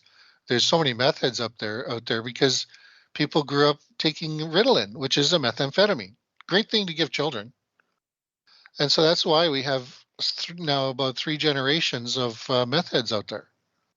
And again, it's just another way of destroying people's lives, is get them addicted to these chemicals. It's amazing. It's amazing we've let them get away with it. Yeah. So it's small wonder people are having their children roll up their sleeves to take this gene mutation attack. Yeah. I know, huh? Exactly. It's just really strange. Yeah, ever since I've changed my diet and I've been cleaning out my intestines, I guess, slowly as a result, my body does feel different. You know, I mean, I'm still dealing with that health issue that I have, but my body's lighter. And that's oh my goodness. I mean, it doesn't feel so weighed down or clogged. It feels more functional because I changed my diet. So that part is wonderful. You do feel like this sense of like, wow, things can function better, you know. I guess they call it your microbiome is what they call like your whole gut, how your gut operates in a healthy manner and not. That's part of that whole thing. And I think most listeners kind of understand. I think most of you guys that listen to this show or the station know that, you know, health, now I'm not saying all of health, but a lot of health is in your gut. A lot, not, this gets complicated, and I'm not a scientific naturopath, so I can't explain everything to you. But you know, we know that you're talking about, you know, which many of us have bad stuff in our gut, along with the good, but some people less or more, right? So the idea of cleansing the gut, you cleanse your whole body. Man, am I going through that? So, you know, things will improve overall when you clean out your gut. That means you clean your organs, your cells, your blood, everything. Okay. So it's so important. And yet, you know, living in the modern world, again, we're inundated with toxicity, you know, that causes disease. So, you know, again, when I was talking earlier about countries or regions that don't have as much toxicity, I described them. Yeah, but then that also comes down to your personal choices, right? If you live in those places, you know, are you going to take advantage of the healthy foods that are out there in those types of areas or not? So that's another thing. But, you know, it's just like, this is why some parts of India, some parts of Africa, and, you know, South America, you have extremely healthy people. Doesn't mean everybody's healthy everywhere, okay? I'm just saying in these regions, you do have a slightly higher percentage of healthy people because they less toxicity and healthier food source. Now, we could kind of question maybe the water and air in some of these places, and I'm being very general, okay? But as far as food, yeah, you're talking about the organic stuff that just grows naturally. Yeah, it's fairly trustworthy. So I think that, you know, I think most of us, man, wouldn't we just love to have a bunch of trees in our yard and plants that grow naturally, that are organic, that are low maintenance? You just pick them off the vine and there you go. You know, wonderful. That would just be so, you know, I think half of your health problems would be like taken care of. Not all, but a lot, you know, it'd be great. But I don't know. Yeah. People who can eat wild food are probably going to be very healthy. Yeah, exactly. Especially if they know what they're doing. One thing I was seeing, Omega Logos put something in the chat room I checked out, and there was a naturopathic doctor talking about selenium, how selenium is lacking in our diets. Right. And I had heard that some years ago. Dr. Blaylock talked about that, and he mentioned that for years they would say that they didn't believe selenium had anything to do. They knew it was an essential trace nutrient, but they couldn't tell what it was good for. Well, now we find out that there are many parts of the brain that are absolutely dependent. Parts of the brain that replace themselves entirely every 2 weeks, and they're extremely dependent on selenium. So if you go 2 weeks without ingesting foods that contain selenium, you will have breakdowns in that part of the brain. Wow. You know, that's that's why they work so hard to deprive us of this information. Right. This is the kind of thing that we should be learning in school instead of, you know, sitting behind that desk learning about how government is God. Mm-hmm. You know, that's the kind of thing we should be learning. And, you know, I mean, how, you know, that's what it's all about, is getting people to, you know, understand the importance of it. That all the government wants you to do is roll up your sleeve because for your health, you need to take injections. Meanwhile, they're withholding information about nutrition. Yeah. So I told you I'm sprouting seeds now. I got my trays yesterday, and got some speckled peas. I saw that, and I'm like, I didn't get to go deep into that, but so share with us what's going on with that. That's really wonderful. Well, there's a guy, what's his name? Anyway, he runs a thing called microgreens, and there are people like you can get a rack that he recommends equipment to get a rack, and one rack will hold 20 trays. And if you can run a rack, with lights, and you can get LED lights pretty cheap, and it requires daily maintenance. But people who have an entire rack of these things with 20 trays can make around $100 a month. Oh, wow. You get a customer base. You can go to restaurants, and they'll buy. You can buy. You can make herb shoots, basil. Wow. I got some purple basil on the way, some cilantro, and you get these things customers need every month. So you'll have a regular repeating customer base. There are people who have like huge rooms or multiple rooms of just hundreds of racks, and there are people making $1 million a year. Wow, so you like really start to profit off of this. I mean, you'll gain nutritionally yourself, and you might be able to make a buck on this, huh? Yeah, it's definitely a good idea if you can establish customer base, and it's basically for life. Wow.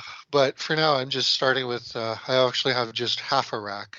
I'm sorry, half a tray of these, and they. Actually, a lot of these microgreens, they're using soil to grow the sprouts. Now, can you explain to the listener microgreen? It's basically just, you can grow peas, you can grow wheat berries, grow wheatgrass, and then you harvest it just after it's about 3 inches high, up to 3 inches. You don't let the plants grow to maturity. You cut the shoots and eat the shoots. And anything you can think of. I mean, broccoli shoots, just any herb. What else have I got? I've got mustard seed. Wow. I've got chia seeds on the way. And so what they do, what I guess usually they do is they take these large sprouting trays and pretty much fill them with soil, and then sprinkle the seeds on, and then a seed sprout. And then you cut the sprouts with scissors, bag them, and they need to be ingested within 5 days. They only last about 5 days in the fridge. Oh, really? So that's why you got to continue to produce them. Another way you can do it is with just a mason jar. You can get these special sprouting lids for mason jars, and all they are is just kind of a screen where you can pour water in and then pour it out again. And you do that twice a day in this jar of seeds, and you roll them around. And after about, depending on what seeds, some take 5 days, some take a little longer. You got all these sprouts in a jar. You just pick them out and eat them, which I think is a better system. Actually, on eBay is a place to get these lids and racks, where you take these small mason jars, you put the lids on them, and then the rack holds the jar in just the right position to continuously drain out the water. And it's really cheap. It's only like $5 for a kit. So I got 2 of those kits. And what I like about that is over the regular microgreens process is if you sprout these seeds in soil, you take scissors and cut the sprouts, but then you leave the roots behind. It seems to me the roots are possibly even more nutrient dense. Why would you not want a true hydroponic system that's soilless, so that you can cut and eat the roots too? Is the way I want to do it. And so that hopefully can eventually lead into an aquaponics system where you have a fish tank, and the fish excrement becomes, you let it break down with bacteria to nitrates, and the plants use the nitrates, thereby cleaning the water. You pump that cleaned water back into the fish tank, and you got a closed loop system. And if you get a big enough fish tank, you can grow fish big enough to eat. Now, where you live, though, would you have the room to be able to have, say, like an aquarium to be able to do this kind of thing? I do have a 20-gallon aquarium. Oh, you do? Yeah, and I'm not using it right now, but I have, like, what they recommend is that you take out like a liter of water or 2 liters, and then add 2 liters of fresh water, and that way the fish stay healthy. Well, why not have a closed system where instead you're constantly siphoning out just a little bit of water, circulating it through the roots of plants, and have the water cleaned that way. It's a much better system. And your water is actually getting cleaned instead of just replaced, with more fluoride and more chlorine that's in the water. So I can have a sort of a mini aquaponic system. I just can't grow fish big enough to eat really with only a 20-gallon tank. I'd prefer a 1,000-gallon tank. Mm-hmm. Maybe a greenhouse. If you're able to do all that, that's exactly if I had the land and the resources. Yeah, I was going to say you have all these talents and byways that you discover, but your property is not large enough to do. I mean, mine is maybe a little bit larger than yours, but not by like a great deal. But yeah, to do all these things, ideally to have like a larger acreage and land area. Now, Nighthawk, the late Mike Ringley, wasn't that great? When he had like all these acres, right, in Kentucky. He had a lot of room to do all kinds of stuff, huh? He could have done all this stuff you're talking about. Yeah, he had a lot of projects ongoing, and it would have been nice to see him get around to doing something like a aquaponic system.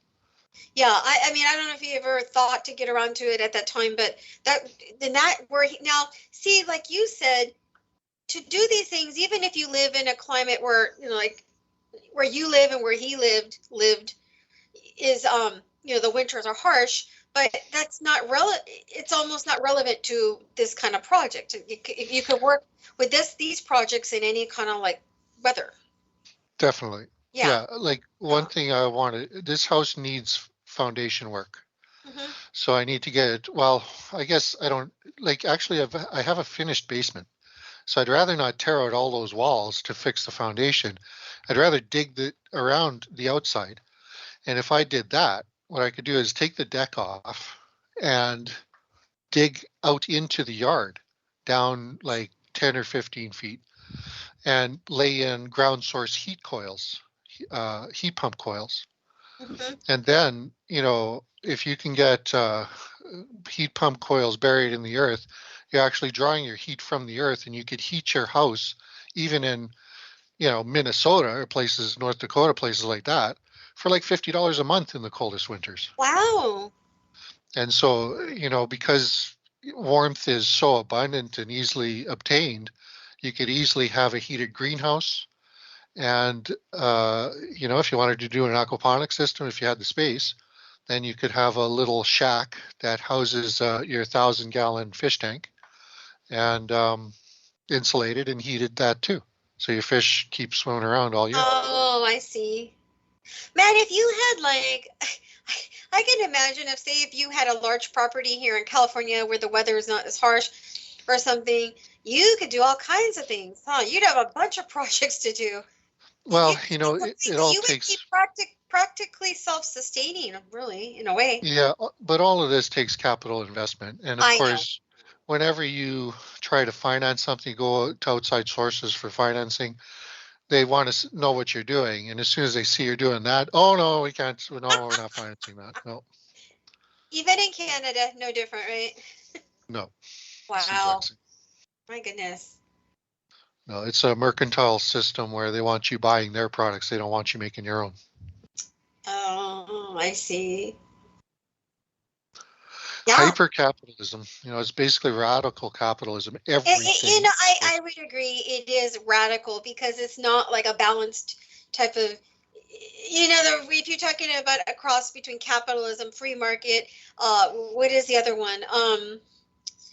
Mercantile, but maybe a few others combined. Then if you have a balance, then you could do more what you want. But yeah, right now what you have is too much government oversight on this stuff. So it's right. Yeah, people try to say capitalism is free market, and that's one of the biggest lies we've been told. Capitalism is captured market, in many ways the opposite of free market. I see. I get it. And I never could see the logical connection between capitalism and free market. It was just a conservative conceit. And, the impression I got, conservatives always thought they knew everything and were the smartest of everybody. And yeah, that is true. But, nowadays people are really, quote, conservatives are very angry at the capitalists now. Charlie Kirk is one. He's always Charlie Kirk is more of a populist. He's a conservative populist because he says, you know what, Republicans, for example, should not be looking only to capitalism or corporatism or any kind of isms. He goes, right. You know, he's always saying that because that doesn't do any good for the population, you know, to have these restrictions and these. It's dogma. Yeah. It's all Yeah. it is. Just another religion. Right. It is. And one thing I will say, you know, I usually smack talk conservatives just because they think they're so high and mighty. But one thing about conservatives that is redeeming is they do work hard, you know, and they do earn what they have. So I never, ever, you know, they're going to try to label me a liberal, but in their opinion, what a liberal is somebody who wants somebody else's hard work. And no, there's many liberals out there. And by the way, liberalism is just as, you know, just as fooled as anybody. But liberals also work hard and want to earn their keep. It's just that they're more likely to share it. You know? Well, but you know what though? I don't think that's true anymore. I think Right. what you're talking about was true in, say, the 50s, 60s, maybe up to the 70s or 80s. Okay, I'll give it up to the 80s. I think now we have a different paradigm. What I'm seeing now is the conservatives that you're talking about now, half of them, they're not even like that anymore. They're like, no, when I work hard, I do want to share with people. I'm hearing that more and more, you know, and even with liberals, I'm hearing more of a thing. Well, yeah, I work hard. I should be able to keep my money and also do what I'm used to doing. So I'm not, you understand, I think that the two worlds are starting to converge. In other words, you're talking about the best people from the liberals, the best people from the conservatives are actually starting to become more of a converged culture. Wow. Right. I'm seeing that more and more. You know what I mean? Like I know you understand what I'm saying, but I think that I argue with some people because they just haven't caught up. They're still into the old thinking of, oh no, you know, conservative is this or liberal that. Liberal is that. I'm like, you guys, excuse me, catch up to now.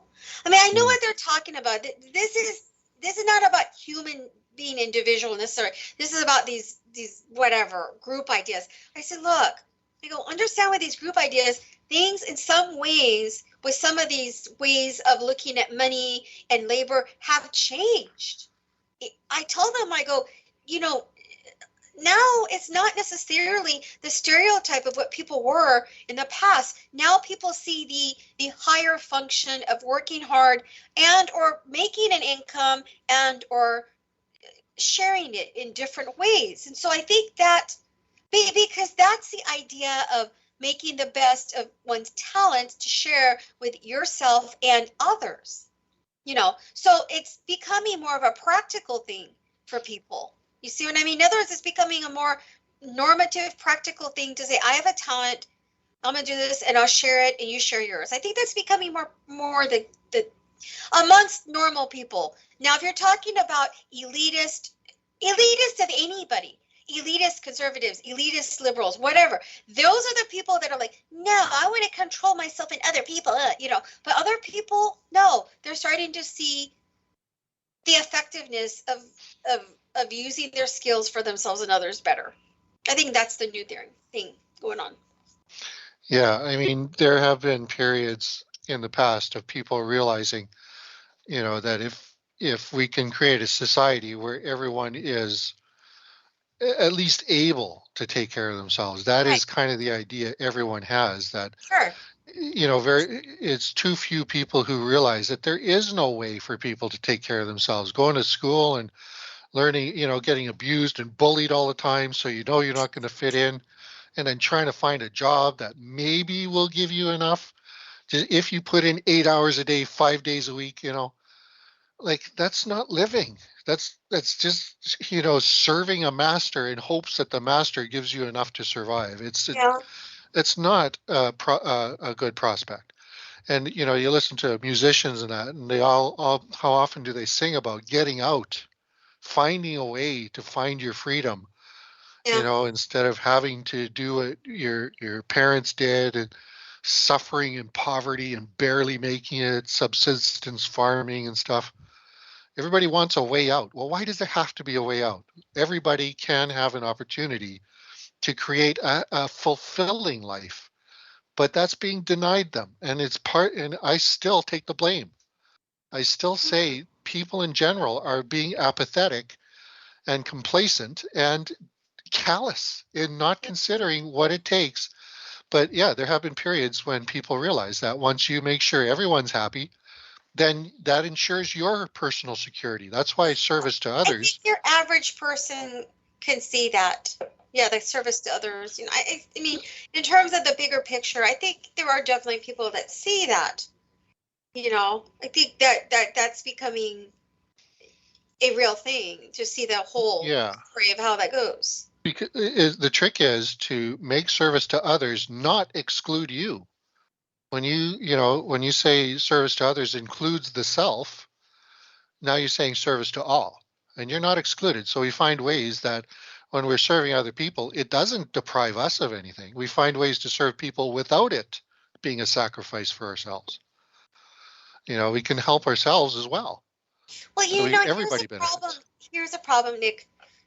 Just beyond this thing, I have to go back to talking about my mom's physician for a moment, because here's a guy who, okay, he went to medical school. He's a doctor. And so, yeah, he's nice. And I guess he wants to help people, but look at what he's doing. He, in other words, his own, no offense, his own ignorance is like a big problem, right? And he's not the only one. There's a lot like that. So here he is, saying, oh, well, the jab is good, but if you don't want it, okay. And, you got high blood pressure, without checking it 2 or 3 times to make sure. So here's a person who's he doesn't know. This is another problem, Nick. It's not even about, I don't even think it's always about intention, okay? Because I know sometimes we're talking about intention here. But with like a person like that, for example, okay? Intention might be okay with this person, but the knowledge is absolutely absent. Get it? That's another problem. You can have all the good intentions of the world, but if your knowledge is wrong, then what, right? Right? See? Well, that's definitely what I'm seeing within our networks. A lot of people are bringing what they're talking about on Fox News to this platform. And all they're doing is bringing the exact same rhetoric. And they're never going to solve the problem with the exact same mentality that caused the problem in the first place. Interesting. But it shows how deeply embedded this misinformation is. That, a doctor or whatever. Now, I'm not saying doctors are better than anybody, but you know what I mean? They've always been traditionally venerated. But now, people that know better are not venerating the medical system at all. Still got people in the chat room saying, well, if they would just get a job. Well, what if there is no job? That's the point. That there is no gainful employment to the vast majority of people entering the workforce. Well, another thing too is, again, I hate segueing back to this doctor, but this doctor quote, right? One of the better jobs in terms of income, even though you have to work your ass off in medical school, but in terms of income and all this, and yet the misinformation is being spread in a very damaging way. So your job may or may not be to the benefit of yourself or others, right? That's possible. That's a funny thing. How amazingly they've trained us to have these toxic positions thinking we're doing good. I know.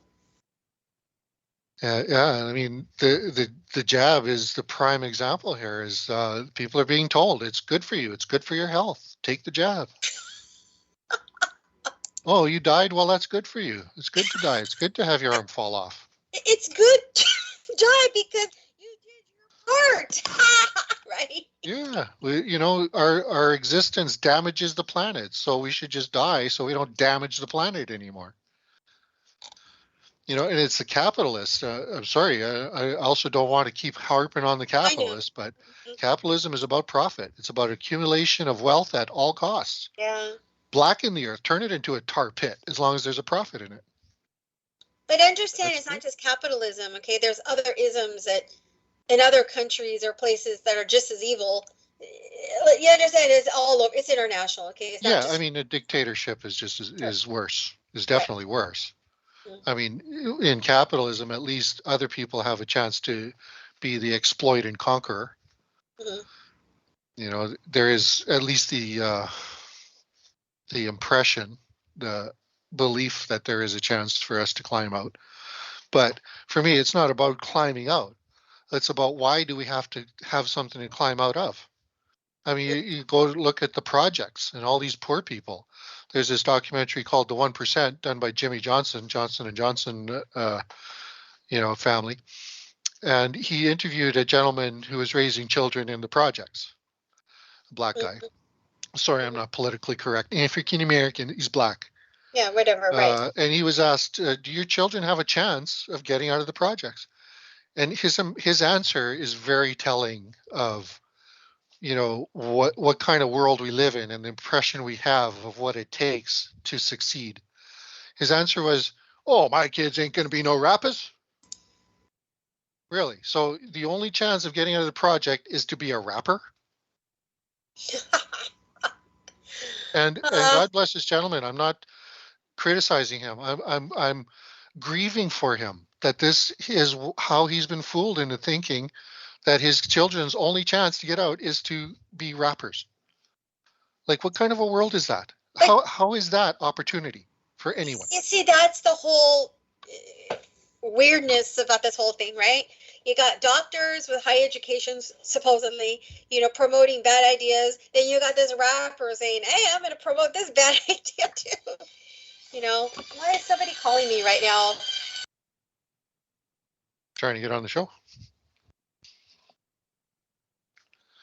Only got about 4 minutes.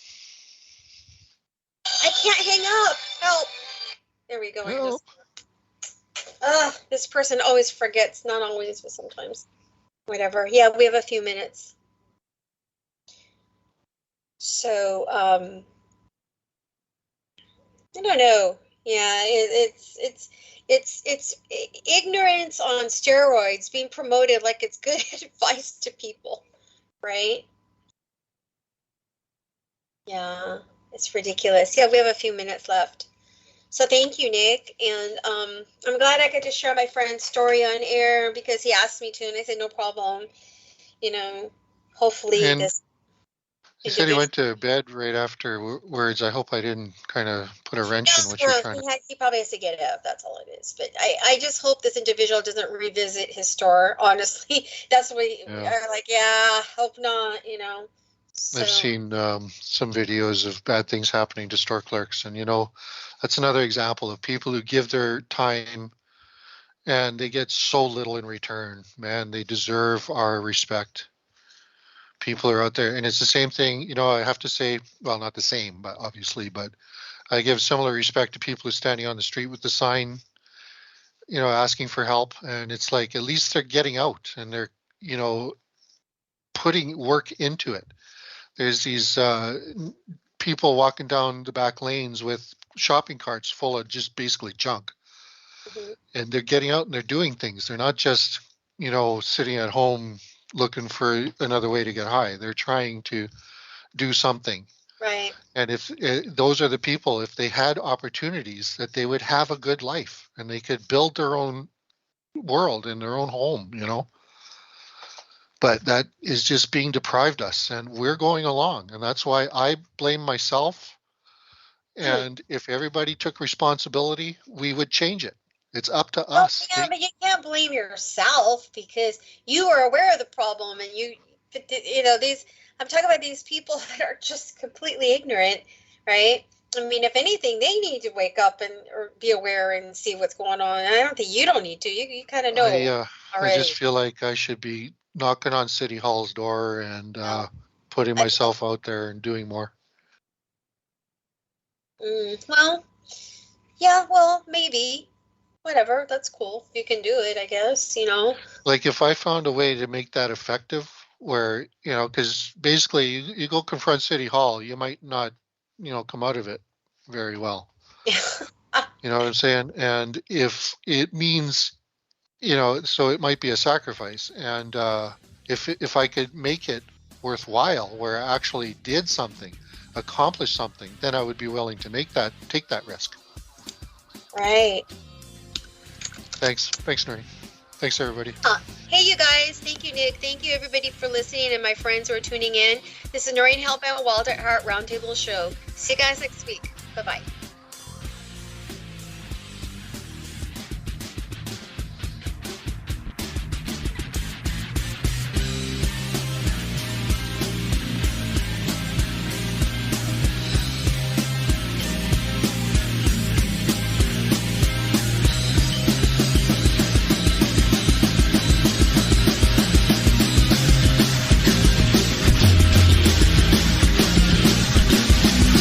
Thank you for listening to Revolution